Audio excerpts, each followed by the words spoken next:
King Kong club में अक्षय और कुछ स्टूडेंट बैठे थे। वहीं पर किंग कॉन्ग क्लब के हेड दिलीप भी बैठे हुए थे। Gambler fight club of MA और किंग कॉन्ग क्लब के बीच में होने वाला था। क्लब ऑफ एमए के जीतने के चांसेस बहुत ज़्यादा थे। मास्टर, क्या ये गैम्बलर फाइट कुछ दिनों के लिए पोस्टपोन हो सकती है? एक स्टूडेंट ने कहा। वो किंग कॉन्ग क्लब का सबसे छोटा मेंबर था और अभी अभी स्टेज 1 के पहले लेवल पर पहुंचा था। उसने अभी तक ज़्यादा किसी से फाइट नहीं की थी, पर अब वो थोड़ा और प्रिपेयर होकर क्लब ऑफ एमए के लोगों के साथ गैम्बलर फाइट में हिस्सा लेना चाहता था। दिलीप अपने स्टूडेंट के मुंह से ये बात सुनकर थोड़ा सा गुस्सा हो गया।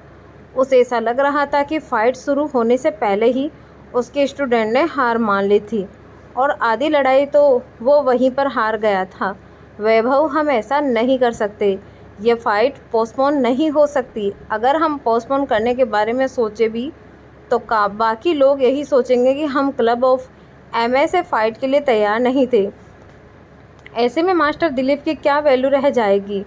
ये बात दिलीप के हेड स्टूडेंट ने बोली थी। किंग कॉन्ग क्लब में वही था जो इस बार अगले लेवल पर पहुंचने के लिए तैयार था। यस सीनियर ब्रदर, सही बोल रहे हैं। हमें हारने से नहीं डरना चाहिए, बल्कि हार मान जाने से डरना चाहिए। हमें कोशिश करनी चाहिए। मास्टर अक्षय स्टेज 2 पर हैं, उनके स्टूडेंट नहीं। हो सकता है हम जीत जाएं, और वैसे भी हमें लड़ने से पहले हार नहीं माननी चाहिए। ये बात एक बहुत ही खूबसूरत लड़की ने बोली थी। उसने मार्डिगल आर्ट्स सूट पहना हुआ था और वो करीब 19 साल की थी। जैसे ही उस लड़की ने ये बात बोली, सबकी नज़रें उसी पर अटक गई। हाँ, ये बिल्कुल सही कह रही हैं। डरने की क्या बात है? ऐसा नहीं है कि ज़िंदगी और मौत की बात है। सभी उस लड़की की बात से सहमत थे। पापा, क्या मैं स्टेज पर जा सकती हूँ? उस लड़की ने दिलीप की तरफ देखते हुए पूछा। बिल्कुल नहीं प्रिया, तुम एक लड़की हो। तुम जानती भी हो लड़ते कैसे हैं और जीतते कैसे हैं। दिलीप ने तुरंत उसे मना कर दिया। मास्टर सही बोल रहे हैं। ये लड़ाई और फाइट आपको हम पर छोड़ देना चाहिए। एक्चुअली मिस सिस्टर, अगर आपको कुछ हो गया तो? आप लड़की हैं और इतनी डेलिकेट हैं। अगर आपको लग गई तो? ये बातें जिन्होंने बोली थी वो अब सब दिलीप के स्टूडेंट थे। पर मैं मार्शल आर्टिस्ट तो हूँ ही, प्रिया ने ये बात नाराज़ होते हुए बोली थी।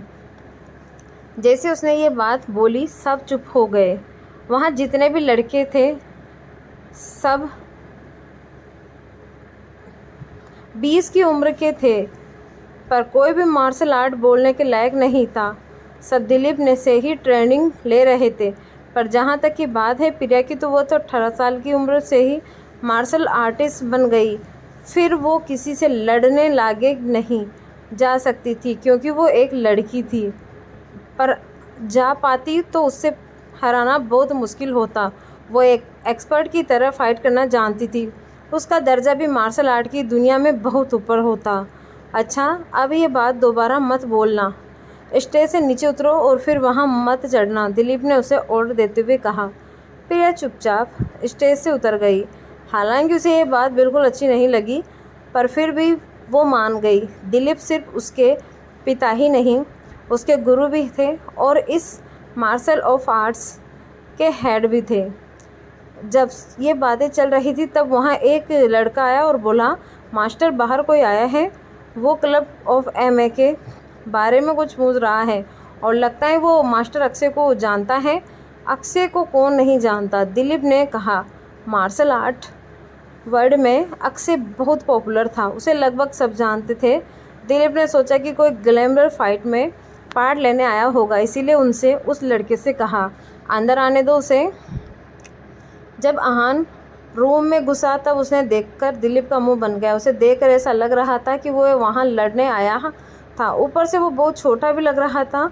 आखिर वो अक्षय को कैसे जानता था? क्या तुम अक्षय को जानते हो? दिलीप ने पूछा। नहीं, अभी तो नहीं जानता, आहान ने नाम में गर्दन हिलाते हुए कहा।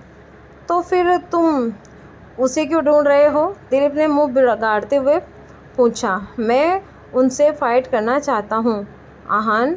ने मुस्कुराते हुए कहा। यह सुनकर प्रिया जोर से हंसने लगी। वहीं दिलीप के चेहरे का भी रंग बदल गया था। उसे लग रहा था कि शायद आहान का ज़िंदगी से मोह ख़त्म हो गया था। क्या तुम जानते भी हो अक्षय कौन है, कैसा फाइटर है? दिलीप ने पूछा। दिलीप को लग रहा था कि वो यहाँ पर कोई प्रॉब्लम क्रिएट करने आया था। आहान को देखकर बिल्कुल नहीं लग रहा था कि वो मार्शल आर्टिस्ट से फाइट कर सकता है। मैं जानता हूँ, आहान ने मुस्कुराते हुए कहा। तुम्हें कुछ नहीं पता है, मैं तुम्हें बताता हूँ। अक्षय कोई साधारण आदमी नहीं है, तुम उससे नहीं लड़ सकते। मैं तुम्हारे भत्ते के लिए बोल रहा हूँ, यहाँ से चले जाओ। दिलीप ने आहान को चेतावनी देते हुए कहा। पर मैं यहाँ पर सच में अक्षय को लड़ने आया हूँ। आहान सोच रहा था कि उसकी बात पर किसी और भी भावुक हो गई। क्यों वहाँ नहीं हो रही थी? लड़ने या आत्महत्या करने? किसी ने पीछे से कहा। अंकल, क्या आप मार्शल आर्टिस्ट हैं? प्रिया ने अचानक से हंसते हुए पूछा। अंकल? रेहान सोचने लगा था कि क्या वो इतना बड़ा हो गया था कि एक लड़की उसे अंकल बुलाए। प्रिया, बिहेव योरसेल्फ। दिलीप ने प्रिया को आंख दिखाते हुए कहा। प्रिया बहुत चुलबुली बुली लड़की थी, बात ही बहुत ज़्यादा करती थी। प्रिया समझ गई थी कि उसे गलती हो गई थी, इसीलिए वो बिल्कुल चुपचाप हो गई और आहान को देखकर मुस्कुराने लगी। क्या आपकी अक्षय से कोई दुश्मनी है? दिलीप ने सीधा सीधा सवाल पूछा। उसे एहसास हो गया था कि आहान मजाक नहीं कर रहा था, पर अगर कोई अक्षय को ऐसे लड़ना चाहता है तो वो ज़रूर उसकी कोई दुश्मनी होगी। हाँ, हमारे बीच की बात है, कुछ तो हुआ है हमारे बीच, आहान ने कहा। क्या मैं जान सकता हूँ तुम क्या करना चाहते हो? दिलीप ने पूछा। मुझे बदला लेना है। आहान अपनी बात पर बड़ा रहा। आहान, मेरी बात मानो और यहाँ से चले जाओ। अक्षय से लड़ना ठीक नहीं होगा, मैं तुम्हारे भले के लिए कह रहा हूँ। दिलीप ने लंबी आह भरते हुए कहा। अगर मैं कोशिश ही नहीं करूँगा तो पता कैसे चलेगा कि उन्होंने लड़ना चाहिए था या नहीं? आहान अभी भी अपनी जिद पर अड़ा हुआ था।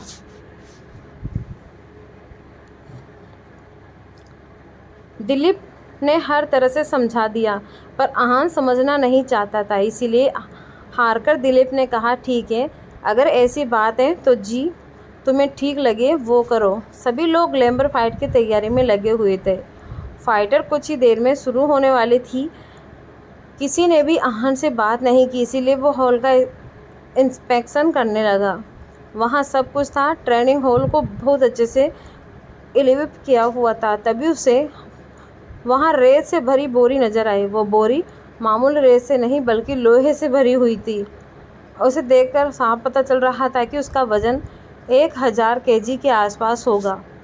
मामूली रेत से भरी बोरियों का वजन 10 से 80 किलो तक जाता है, पर लोहे से भरी बोरी का वजन 500 से 1000 केजी तक जाता है। सब अलग अलग वजन को बोरियों में ट्रेनिंग करने थे, पर लोहे की बोरी से बहुत कम लोग ट्रेनिंग करते थे। अंकल, क्या देख रहे हैं आप? आहान को फिर से अपने पीछे एक चुलबुली आवाज़ आई। आहान बिना मुड़े ही जानता था कि यह आवाज़ किसकी थी। बोरियों को देख रहा हूँ, आहान ने बोरियों की तरफ इशारा करते हुए कहा। आहान ने जहाँ से मार्शल आर्ट में ट्रेनिंग ली थी वहाँ पर उससे भी बड़ी बोरियाँ हुआ करती थी। ओबेसली मुझे दिख रहा है कि आप उन बोरियों को देख रहे हो, प्रिया ने एटीट्यूड से जवाब दिया। जब पता है तो फिर पूछा क्यों? आहान ने स्माइल करते हुए कहा। क्या बोल रहे हो आप? प्रिया ने अपने दांत पीसते हुए कहा। क्या हुआ? आहान ने पूछा। कुछ नहीं, प्रिया ने गुस्से में अपना पैर ज़मीन पर पटकते हुए कहा। आहान फिर से उन बोरियों को देखने लगा। जब प्रिया ने देखा कि आहान ने उसे अनदेखा कर दिया था, तब उसने सोचा कि हमें सबक सिखाना चाहिए होगा। अंकल, इस बोरी को फील करना, लोहे करना चाहेंगे आप? प्रिया ने पूछा। वैसे आहान ने प्रिया की आंखों में शरारत देखी और उसमें शामिल हो गया।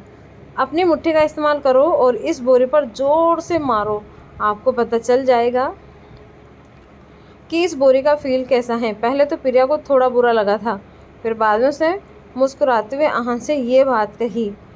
अच्छा, इतना आसान है? आहान समझा गया था कि प्रिया उसे बेवकूफ़ बना रही थी। वो एक लोहे से भरी हुई बोरी थी। अगर कोई भी इंसान उसे पूरे ज़ोर से मारता तो उसकी कलाई टूट जाती। हाँ, प्रिया ने कहा। ठीक है प्रिया, मैं कोशिश करता हूँ, आहान ने जवाब दिया। यस अंकल, आप कर सकते हैं, प्रिया ने खिलखिलाते हुए कहा। वो जानती थी कि आहान जब उस बोरे को मुक्का मारेगा तो उसका हाथ पर बहुत ज़ोर से चोट आएगी और वो दर्द से चिल्लाने लगेगा। आहान सब बोरे के सामने गया और उसे मुक्का मारने के लिए तैयार हुआ। तभी रुको, प्रिया चिल्लाई। आहान सोचने लगा कि क्या इस लड़की की प्रॉब्लम क्या है। अंकल, आपकी पोजीशन सही नहीं है। इतना कहकर प्रिया ने आहान को पोजीशन सही करने के लिए उसकी मदद की। अंकल, इस बोरे को पंच करने के लिए आपको अपनी कमर का और जोर लगाना पड़ेगा, इसीलिए पहले अपनी कमर टिकाओ, स्ट्रिप कीजिए। अगर ऐसे खड़े हुए तो आप सही से पंच नहीं मार पाओगे। ये सुनकर आहान का मुंह बन गया। फिर ये जो करने के लिए कह रही थी उसकी वजह से उसे बहुत चोट आ सकती थी। ठीक है अंकल, अब पंच कीजिए, प्रिया ने कहा और मन में सोचा, अब तो ये सीधा हॉस्पिटल में ही उठेगा। अगर मैं तुमसे कहूँ कि मैं ये बोरी हिला सकता हूँ तो तुम मान जाओगी? आहान ने पूछा। अंकल, आप मजाक करना बंद करें। इसका वज़न 500 केजी है। मैंने आपको इसे पंच करने के लिए नहीं कहा था, बस हाथ लगाने के लिए कहा, फील करने के लिए कहा था। प्रिया ने अपनी आंखें घुमाते हुए कहा। प्रिया ने भी कहना चाहती थी कि वहाँ का सबसे पुराना और ट्रेंड मार्शल आर्ट्स इस बोरे को नहीं हिला पाया था, तो फिर उसके जैसा साधारण आदमी को कैसे हल कर सकता था। पर वो चुप रही।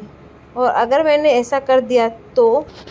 आहान ने पूछा। अगर आपने ऐसा कर दिया तो अपनी सज़ा मैं आप पर छोड़ती हूँ। प्रिया ने ये बात कह दी, पर दिन ये सोचकर क्रिएट करने लगे कि अगर उसने बोरा हिला दिया तो वो क्या क्या सज़ा देगा। पक्का? आहान ने फाइनली पूछा। हाँ पक्का। कहीं ना कहीं प्रिया को विश्वास था कि ऐसा नहीं कर पाएगा। ठीक है, फिर बाद में पछताना मत। आहान के इतना कहा और बोरे को पंच करने के लिए तैयार हुआ। तुम पोजीशन में।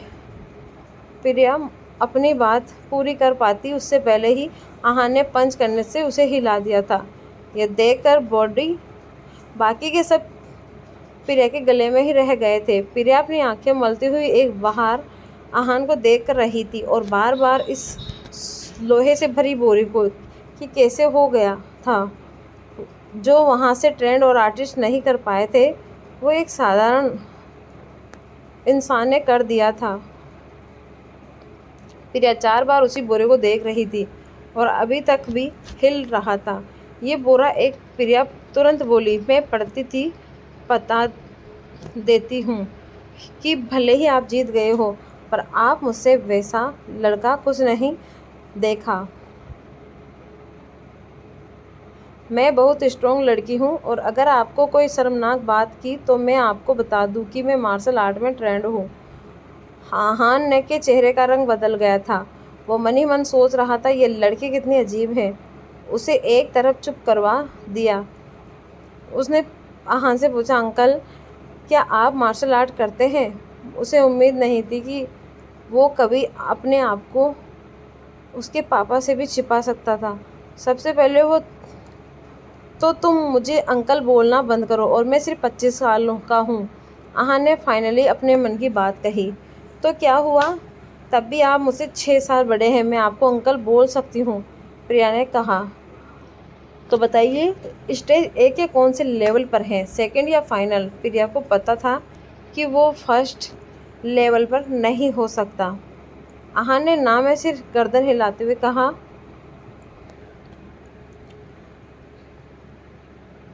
वो जब 17 साल का था तब उसने स्टेज 1 पार कर लिया था और अब वो स्टेज 2 पर है। जब प्रिया को ये पता चला तो उसकी आंखें खुली की खुली रह गई।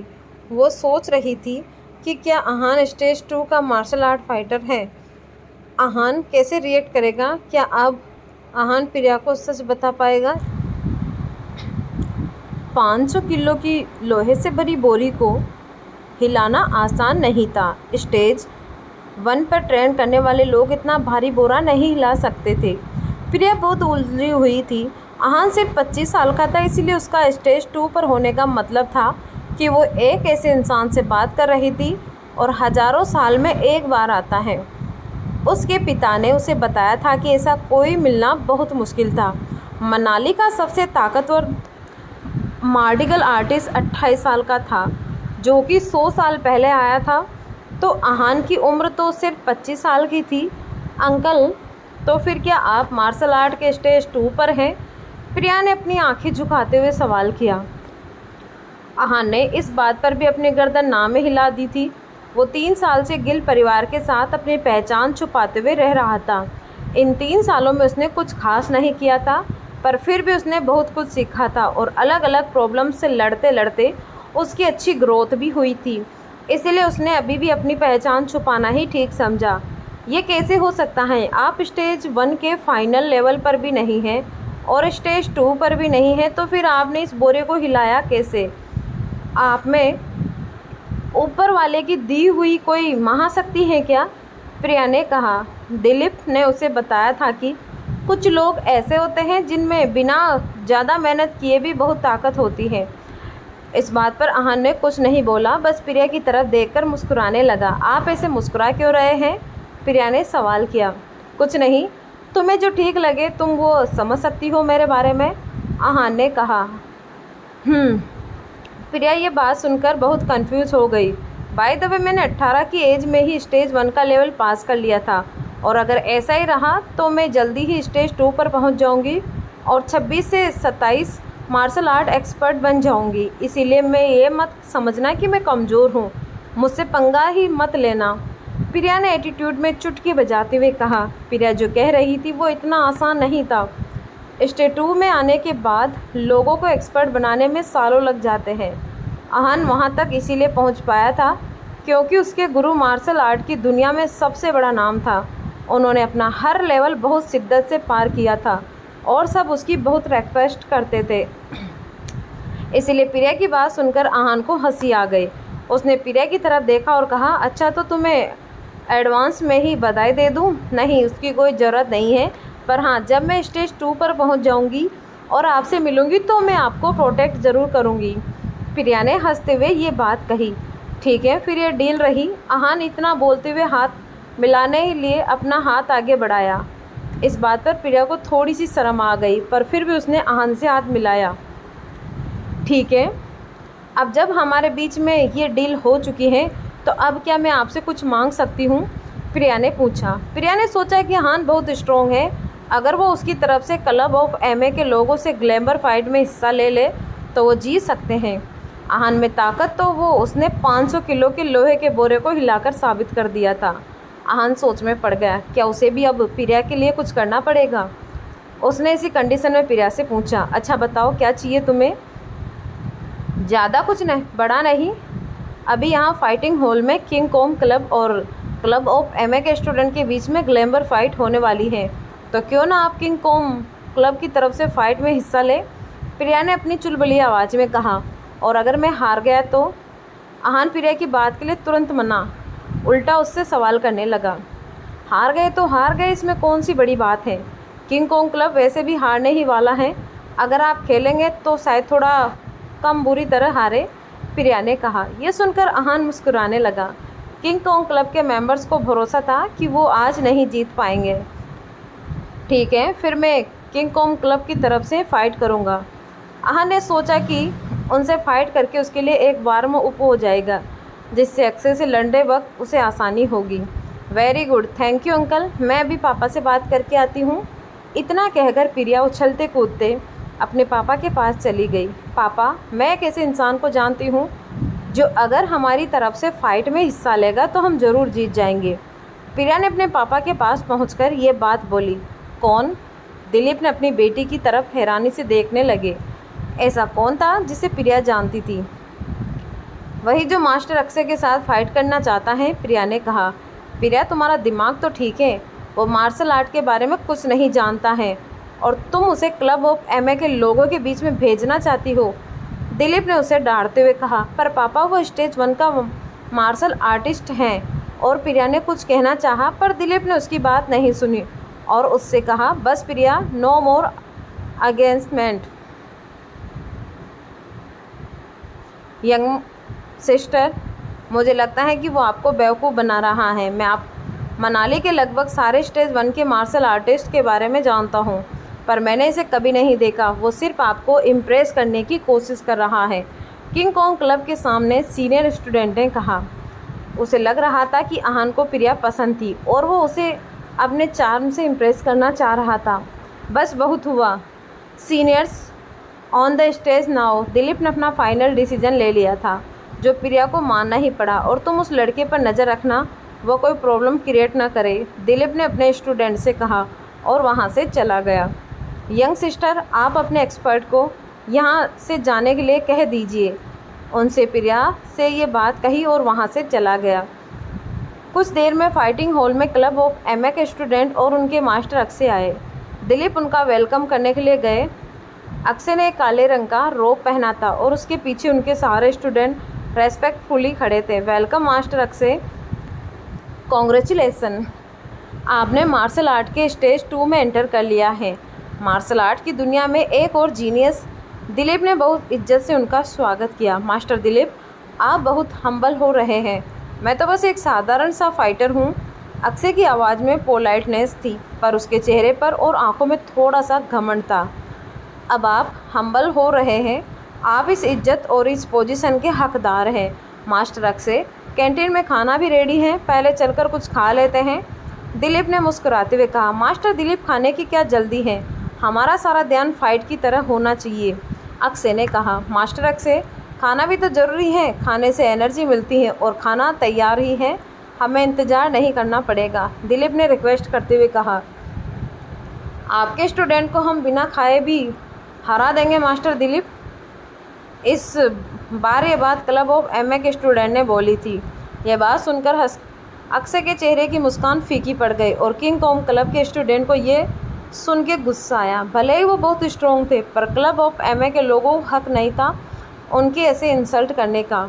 मास्टर दिलीप, पहले हम फाइट ही कर लेते हैं, ज़्यादा वक्त नहीं लगेगा, बस 10 से 15 मिनट ही तो लगेंगे, उसके बाद हम आराम से जाकर खाना खा लेंगे। इस बार ये बात दूसरे स्टूडेंट ने बोली थी। ये सुनकर अक्षय ने कुछ रिक्वेस्ट तो नहीं किया, पर मन ही मन अपने स्टूडेंट के एटीट्यूड को देख बहुत खुश था। अक्षय स्टेज 2 पर था और दिलीप अभी भी स्टेज 1 के फाइनल लेवल पर था, इसीलिए उसे लग रहा था कि वो दिलीप से ऊंचे पद पर है। क्लब ऑफ एमए के स्टूडेंट की ऐसी बातें सुनकर दिलीप को गुस्सा भी आया और उसे बुरा भी लग रहा था, पर वो इतने लोगों के बीच में अपना गुस्सा जाहिर नहीं कर सकता था। ये सारी बातें होने के बाद दोनों ग्रुप फाइटिंग हॉल में पहुंचे। वहां दिलीप नज़र प्रिया और आहान पर पड़ी। ये अभी तक यहाँ से गया नहीं है, दिलीप ने अपने स्टूडेंट से पूछा। सर, मैंने इन्हें जाने के लिए कहा था, पता नहीं क्यों नहीं गए, मैं अभी फिर से बोल कर आता हूँ, उसने अपने गुरु से कहा। ऐसा करो, रहने दो, इसे देखने दो कि क्लब ऑफ एमए के स्टूडेंट कैसे फाइट करते हैं, फिर शायद ये अक्षय से लड़ने की जिद ना करें। दिलीप आहान की असलियत नहीं जानता था, इसीलिए हर हाल में उसे बचाना चाहता था। ओके मास्टर, इस स्टूडेंट ने दिलीप को बात बिना कोई सवाल किए मान ली। अंकल, फाइट शुरू होने वाली है, चलो चलते हैं। प्रिया ने आहान का हाथ पकड़ा और उसे स्टेज की तरफ ले गई। Fighting ring normal boxing ring से बड़ा था, उसे स्टील से बहुत मजबूत बनाया गया था।